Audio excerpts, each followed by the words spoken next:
একটা টালি ভেঙেন, হ্যাঁ, যাতে আবার একটা টালি বসানো যায়।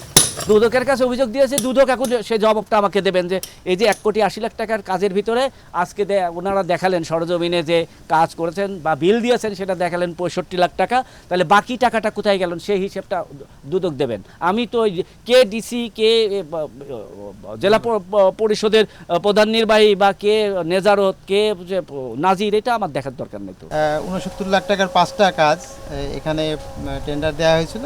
এটা আবার যে টাকার বিল দেওয়া হয়েছে সেই কাজগুলি সঠিকভাবে হয়েছে কিনা সেটা আমরা তদন্ত দেখছি।